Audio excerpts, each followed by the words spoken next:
नमस्कार शेतकरी बांधवांनो, पुन्हा एकदा डॉक्टर समृद्धी ॲग्रोटेक म्हणजे तरकारी किंगचे यूट्यूब चॅनल आपल्या सर्वांचे हार्दिक स्वागत.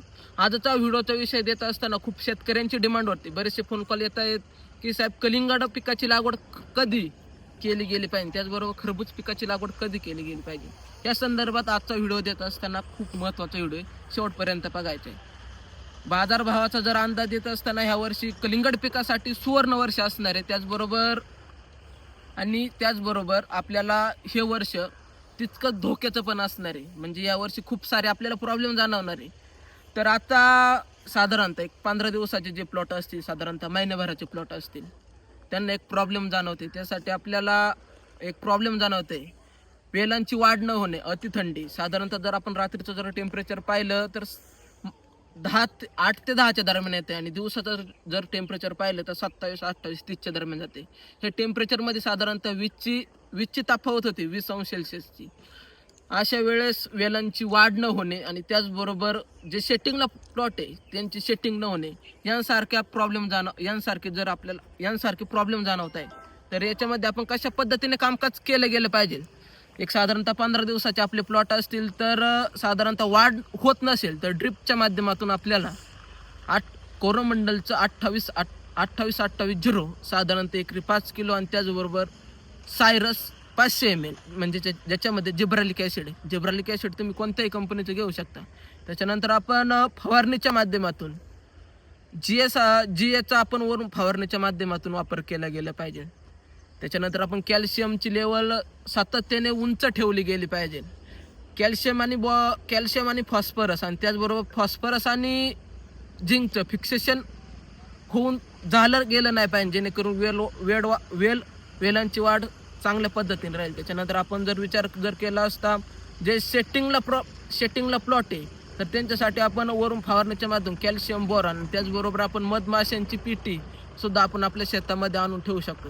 त्याच्यानंतर जर दुसरा अशा पद्धतीने जर आपण कामकाज केलं तर येणारा काळ म्हणजे रमजानचा काळ दरवर्षी जर आपण बरेचसे जाणकार जर शेतकरी असेल तर त्यांच्या लक्षात येत असेल, ज्यांना माहीत असेल की रमजानचा काळ 1-2-3 वर्षाच्या पाठीमागे आपण जर विचार केला असता साधारणतः 5-6 रुपये रेट राहत होते.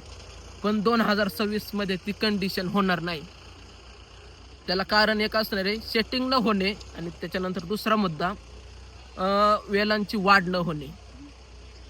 आणि त्याच्यानंतर आपण जर पाहिलं तर आता बरेचसे शेतकरी म्हणतील की लागवड मग कधी केली गेली पाहिजे.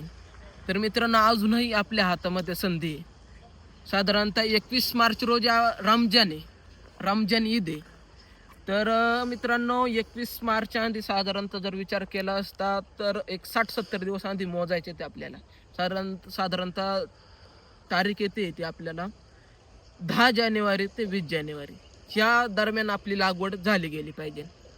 तर तुम्ही बोलसान की आता रमजानच्या पुढेच आपले हे जातात ते ह्या आत्ताची लागवड केली तर रमजानच्या पुढे जाते हार्वेस्टिंग. तर ही मित्रांनो ह्या वर्षी रेट डाऊन होणार नाही. त्याचं मुख्य कारण म्हणजे ह्या वर्षी नर्सरीवाल्यांशी बरेचसे बोलणं झालं तर त्यांच्याकडनं एकच म्हणणं येते.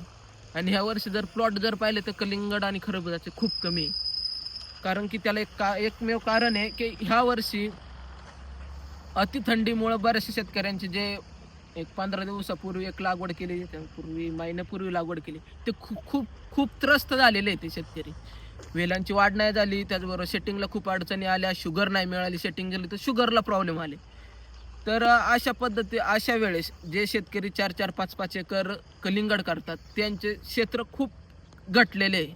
तर मित्रांनो, त्याच्यासाठी आपल्याला जर क्षेत्र रिकामा असेल तर बिनधास्त लागवड करायची. साधारणतः 10 जानेवारीपासून तर साधारणतः 20 जानेवारीपर्यंत जेणेकरून जर विचार केला, संक्रांतीचा काळ संक्रांत झाल्यानंतर टेम्परेचरमध्ये खूप सारी वाढ होण्यास सुरुवात होईल, जेणेकरून आपल्याला कमीत कमी खर्चामध्ये आपण जास्तीत जास्त उत्पादन काढू शकतो.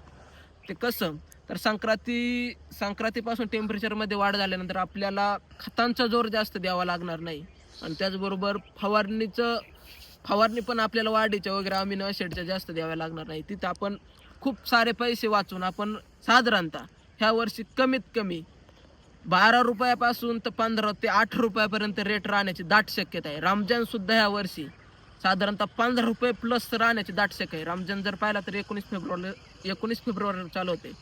ज्यावर 2-3 वर्षा पाठीमागचा जर विचार केला तर साधारणतः 5-6 रुपयांनी बऱ्याचशा शेतकऱ्यांनी कलिंगड घातलेले म्हणजे विक्री केलेली आहे. तर ही परिस्थिती ह्या वर्षी आपल्याला जाणवणार नाही. जे 15 दिवसाचे प्लॉट असेल त्यांनी चांगले नियोजन करून आपण भरघोस उत्पादन घेऊ शकता. जर तुम्हाला मार्गदर्शन हवं असेल तर आपण फक्त लागवडीपासून तर शेवटच्या तोड्यापर्यंत फक्त 1100 रुपयामध्ये मार्गदर्शन करतो. ऑनलाईन पद्धतीने सुद्धा करतो आणि त्याचबरोबर आपण ऑफलाईन पद्धतीने सुद्धा आपण मार्गदर्शन करतो. आता हे जर क्षेत्र पाहिलं साधारणतः 1.5 पाऊण 2 एकर क्षेत्र आहे. इथं सुद्धा खरबूज पीक आणि आता इथं खरबूज पिकाची लागवड होणार आहे आणि याच्या पाड्याले क्षेत्र आहे तिथं आपण कलिंगड पिकाची लागवड करणार आहे. अशा पद्धतीने जर आपण कामकाज केलं तर कलिंगड पिकामध्ये ह्या वर्षी खूप मोठी संधी. तर ही संधी सोडायला नाही पाहिजे शेतकऱ्यांनी. त्यासाठी हातचा व्हिडिओ देण्याचा माझा मानस होता. कमी जर क्षेत्र असेल 10 गुंठे 15 गुंठे, बरेच शेतकरी म्हणतील आता आमची कांदा लागवड झाली, क्षेत्र रिकामी नाही, 10-15 गुंठे क्षेत्र आहे, त्यांनी कलिंगड पीक आणि खरबूज पीक नाही लागवड केली तरी चालेल. त्यांच्यासाठी एक मी दुसरा ऑप्शन देत आहे काकडी पिकाचा. काकडी पिकामध्ये आपण सुद्धा यावर्षी चांगले रेट राहतील आणि काकडी पिकाची आपण लागवड करून खूप सारे पैसे कमवू शकता. व्हिडिओ जर आवडला असेल तर जास्तीत जास्त आपल्या मित्रांपर्यंत शेअर करा. आणि दुसरा मुद्दा, व्हिडिओ आवडला तर आपल्या जास्तीत जास्त मित्रांपर्यंत शेअर करा आणि व्हिडिओला लाईक करायला विसरू नका. नमस्कार.